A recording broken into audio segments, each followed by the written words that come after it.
Pendant des millénaires, une énigme a hanté l'esprit de ceux qui étudient les Saintes Écritures. Qui sera l'Antéchrist et quand se lèvera-t-il? Ce mystère, qui imprègne le cœur des croyants et des sceptiques, est loin d'être résolu. Cependant, ce que l'on sait, c'est que les prophéties bibliques ne parlent pas d'un seul homme, mais de plusieurs signes et figures qui apparaîtront à la fin des temps. Et ce qui est révélé ici peut être surprenant.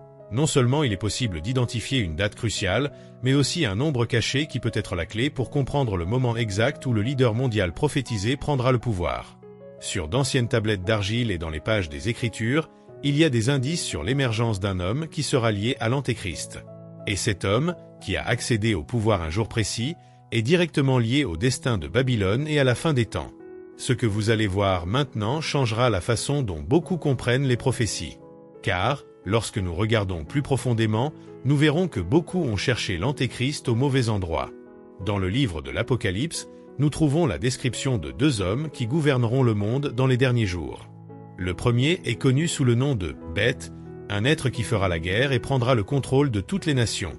Le second est appelé un faux prophète, un homme qui accomplira des miracles étonnants et forcera l'humanité à accepter la marque de la bête.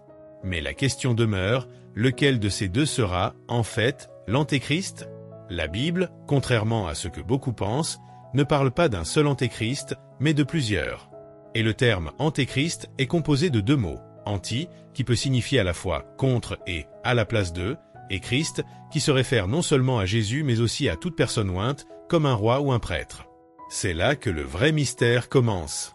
Maintenant, approfondissons les preuves cachées et démêlons ce qui se cache derrière ces révélations.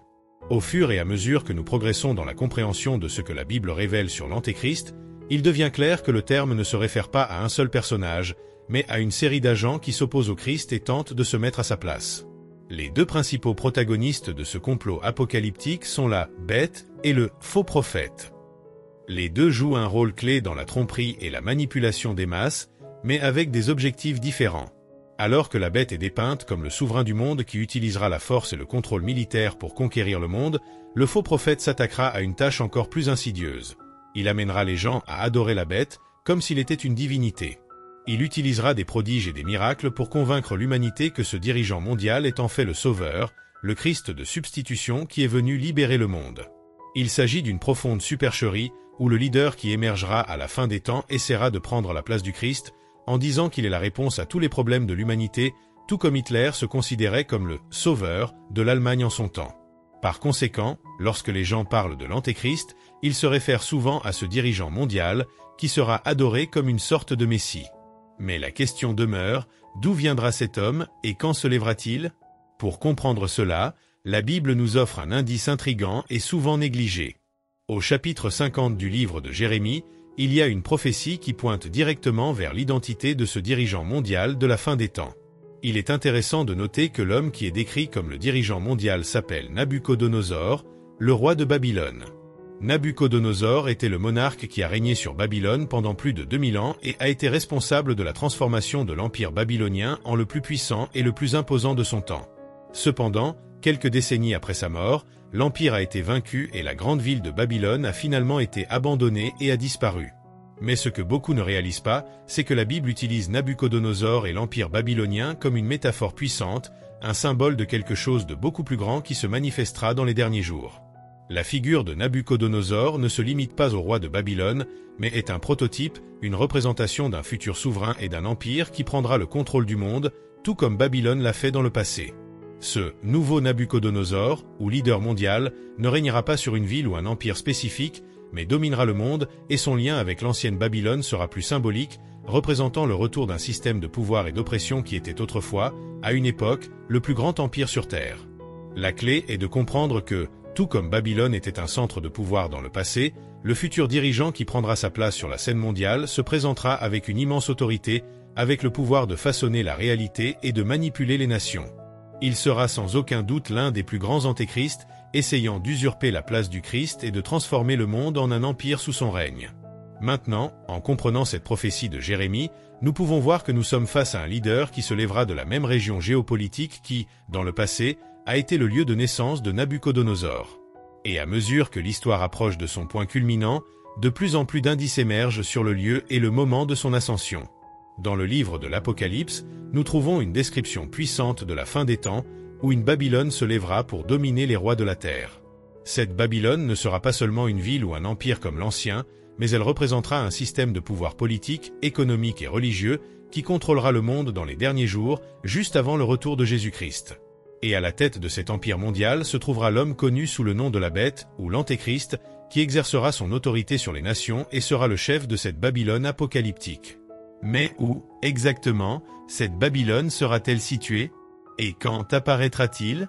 Pour comprendre ces questions, nous pouvons nous tourner vers l'une des prophéties les plus énigmatiques de la Bible, que l'on trouve dans le livre de Daniel. Dans Daniel chapitre 4, il y a un rêve vécu par Nebuchadnezzar, le roi de Babylone, qui a une signification profonde et qui, à première vue, semble se référer uniquement au roi lui-même, mais qui, en fait, a un accomplissement beaucoup plus large et plus symbolique pour la fin des temps. Dans le rêve, Nabuchodonosor voit un arbre gigantesque qui s'étend sur la terre, fournissant de l'ombre et de la nourriture à tous les oiseaux du ciel et aux animaux de la terre. Mais soudain, l'arbre est abattu, ne laissant qu'une souche, autour de laquelle une bande de fer et de bronze est placée. Cette souche sera conservée pendant une période de 7 fois. Lorsque Nebuchadnezzar demande à Daniel d'interpréter le rêve, le prophète révèle que l'arbre symbolise le roi lui-même. L'abattage de l'arbre représente sa perte de santé mentale et son éloignement du pouvoir, où il vivrait comme un animal, jusqu'à ce que, après la période septuple, il retrouve sa raison et revienne au pouvoir. Cet accomplissement de la prophétie se produit dans le livre de Daniel lui-même, lorsque Nabuchodonosor perd la raison et passe une période de temps à vivre comme un être humain incontrôlable, jusqu'à ce que sa raison soit restaurée et qu'il retourne au trône de Babylone. Le récit, à première vue, semble être une histoire isolée sur le roi, mais en fait, il sert comme une sorte de signe avant-coureur de quelque chose de beaucoup plus grand qui se produira à l'avenir. De nombreuses prophéties bibliques suivent ce modèle, où le premier accomplissement d'un événement n'est qu'un reflet, une ombre de l'accomplissement final, plus grand et plus significatif. Ainsi, ce que nous voyons dans le rêve de Nabuchodonosor n'est pas seulement une leçon sur le roi de Babylone, mais un indice sur ce qui arrivera au nouvel empire babylonien dans les derniers jours. L'arbre, représentant le pouvoir mondial abattu et transformé, peut être considéré comme une métaphore de l'empire qui sera renversé temporairement pour être restauré sous une forme encore plus puissante et contrôlante, sous le règne d'un leader mondial, l'Antéchrist, qui prendra la place du Christ en tant que sauveur et dirigeant. Cet événement, tel qu'il est préfiguré dans la prophétie de Daniel, ne reflète pas seulement le passé de l'ancienne Babylone, mais indique également un avenir où le système de pouvoir mondial sera renouvelé et transformé, créant les conditions pour le règne de l'Antéchrist et l'avènement de la Babylone de la fin des temps. Le premier accomplissement du rêve de Nabuchodonosor, où l'arbre symbolisait le roi et son empire, nous offre une clé cruciale pour comprendre le deuxième accomplissement prophétique qui se rapporte directement aux événements de la fin des temps. Dans le premier accomplissement, l'arbre représentait le roi Nabuchodonosor lui-même, mais dans le second accomplissement, l'arbre peut représenter un autre dirigeant, peut-être l'Antéchrist, ou même l'empire de Babylone, avec lequel il sera étroitement lié. Ce lien est important, car dans de nombreuses prophéties bibliques, le roi et son royaume sont traités comme une unité, le roi représentant la force et l'autorité de l'empire tout entier.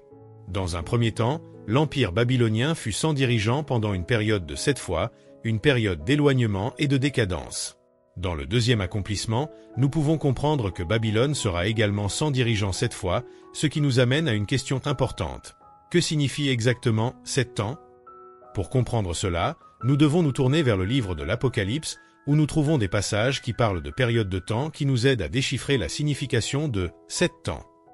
Dans Apocalypse 12h14, une période est décrite comme un temps, des temps et la moitié d'un temps, ce qui se traduit par 3 ans et demi, c'est-à-dire une période de 3 années complète plus une demi-année.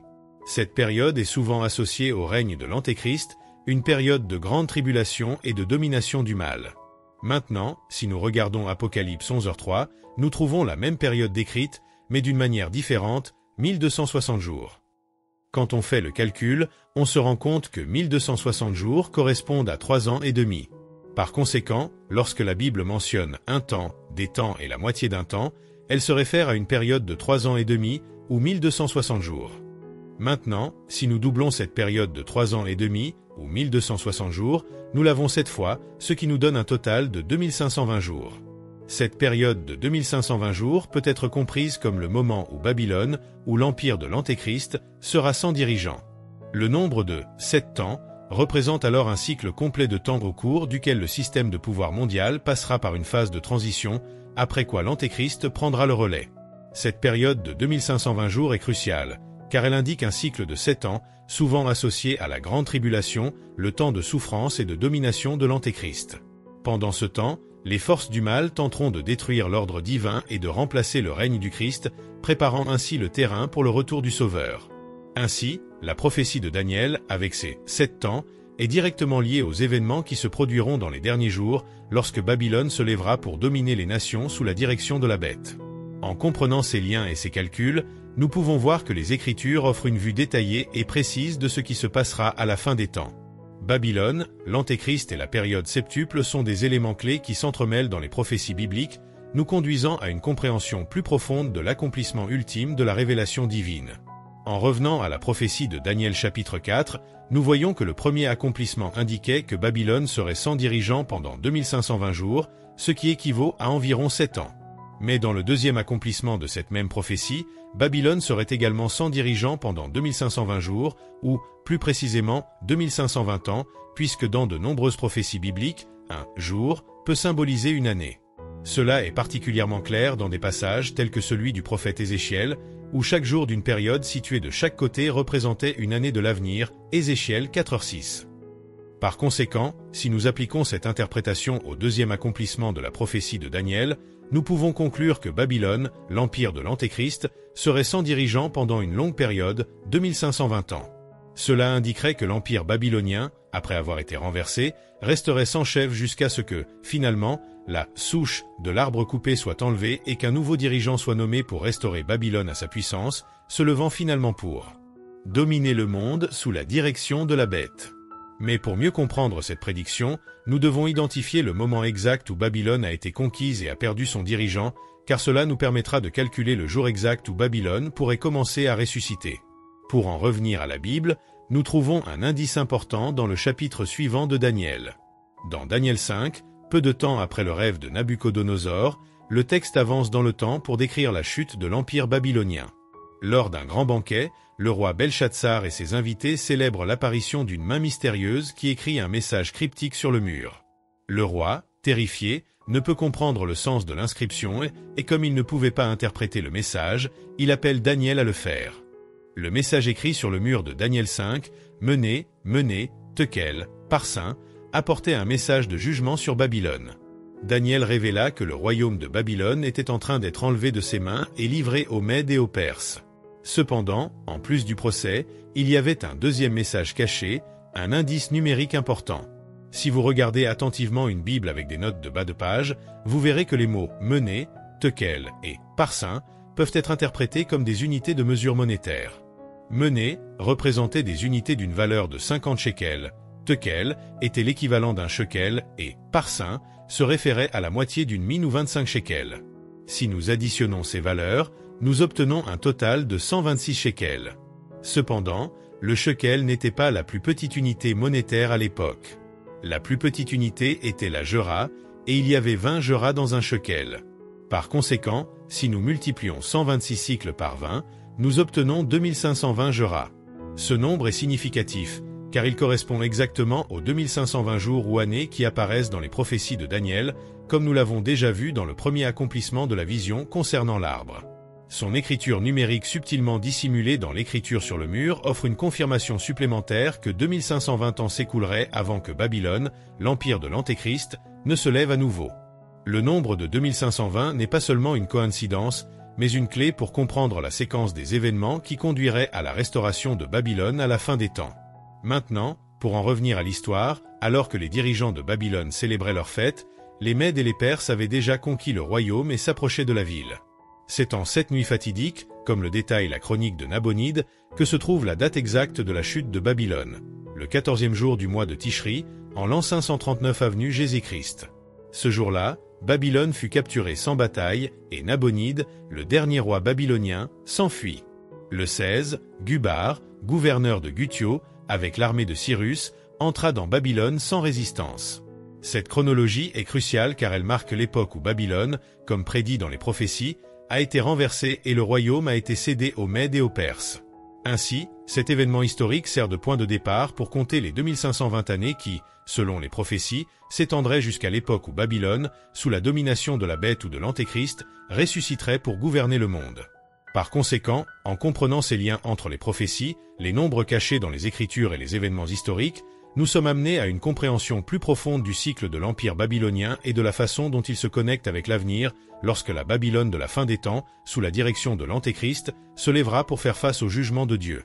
L'étude de ces indices, à la fois historiques et prophétiques, est essentielle pour comprendre l'accomplissement de l'Écriture et les temps à venir. La date de Tishri, 14 ans, l'an 539 avenue Jésus-Christ, lorsque la ville de Babylone est tombée sans résistance, marque le début de la période de 2520 ans pendant laquelle Babylone resterait sans dirigeant. Ce moment fut décisif dans l'histoire de l'Empire babylonien, et selon les prophéties de Daniel, il sera suivi d'une longue période de transition. Pour mieux comprendre la chronologie prophétique, il est important de se rappeler que les dates bibliques utilisent souvent le calendrier hébraïque et que le mois de Tishri dans le calendrier babylonien correspond au mois de Tishri dans le calendrier hébraïque. Ainsi, avec la chute de Babylone enregistrée le 14 Tishri en 539 avenue Jésus-Christ, le décompte des 2520 ans commence à partir de ce point. Lorsque nous ajoutons 2520 ans à cette date, nous arrivons au 14e jour de Tishri en 1982, qui, dans le calendrier occidental, correspond au 1er octobre.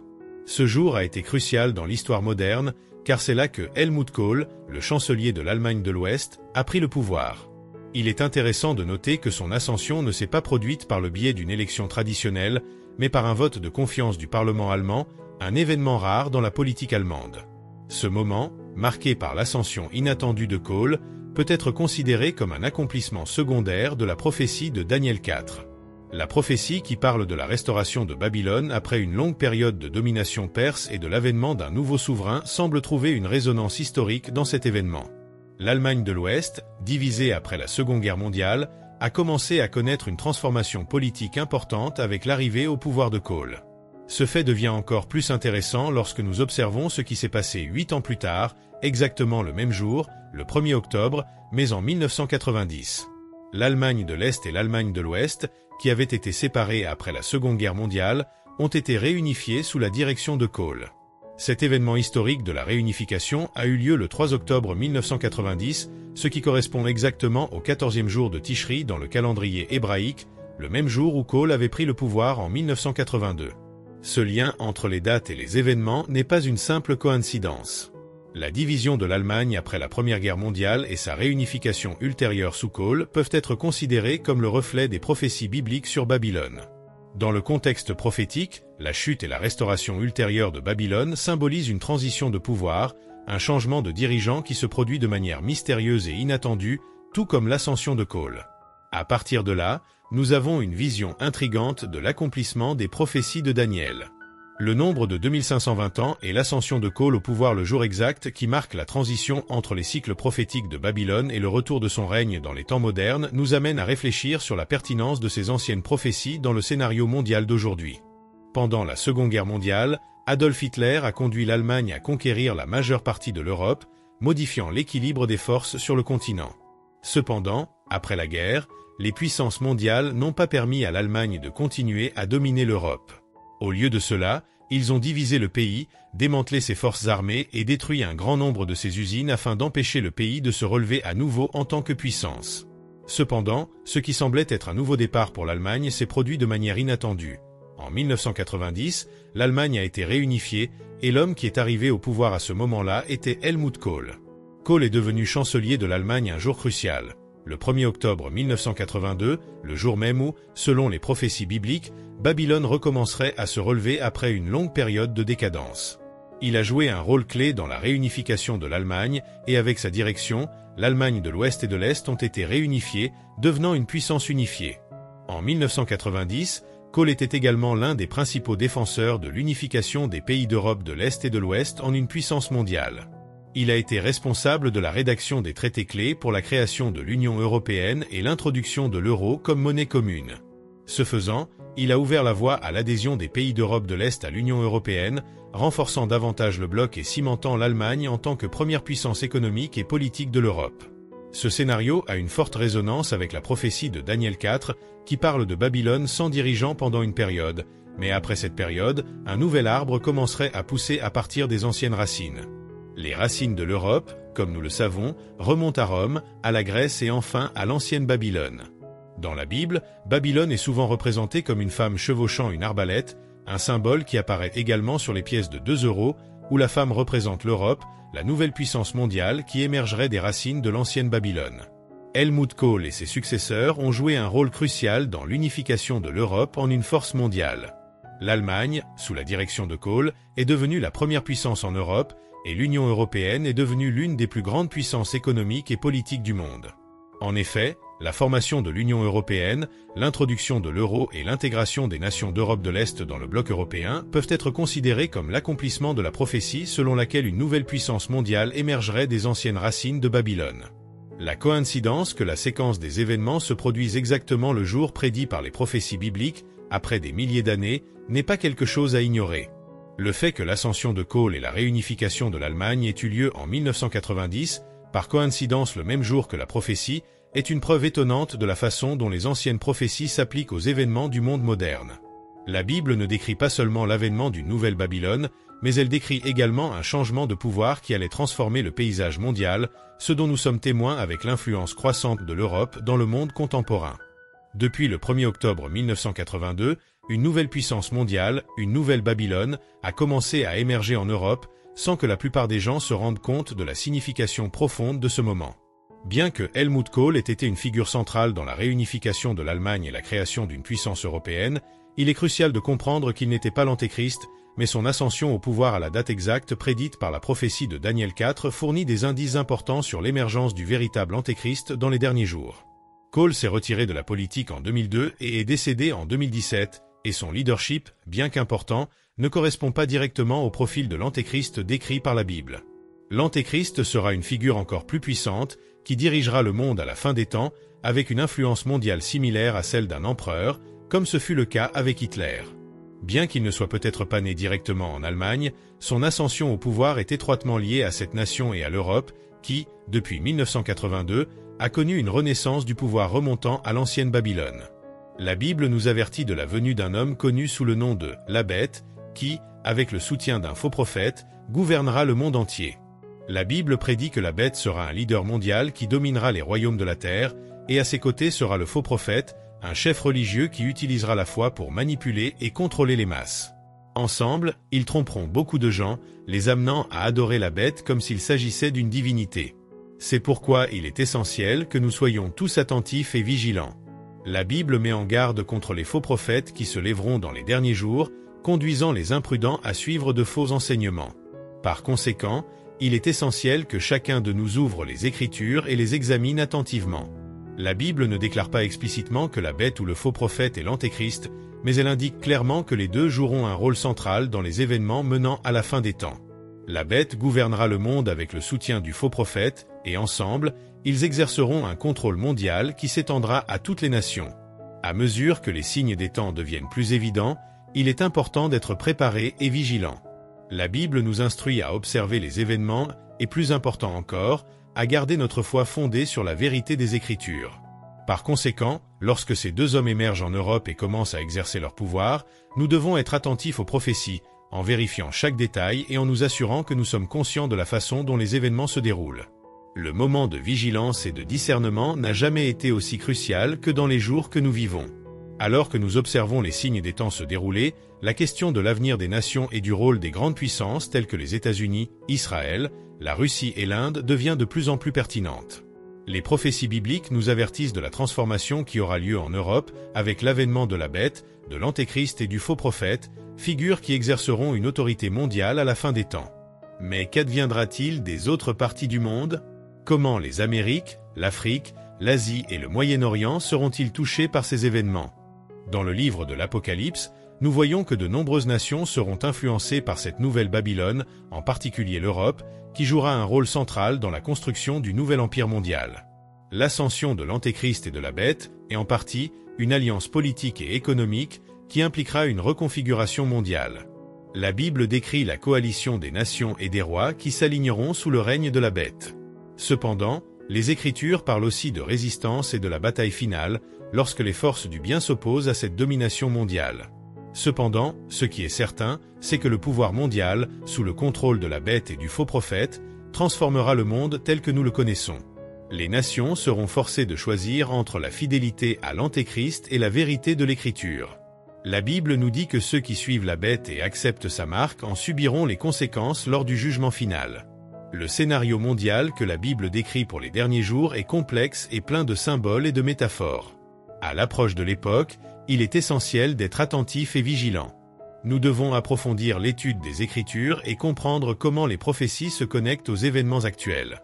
Ce n'est qu'avec discernement et foi en Dieu que nous pouvons relever les défis qui nous attendent. J'aimerais savoir ce que vous pensez de ce sujet.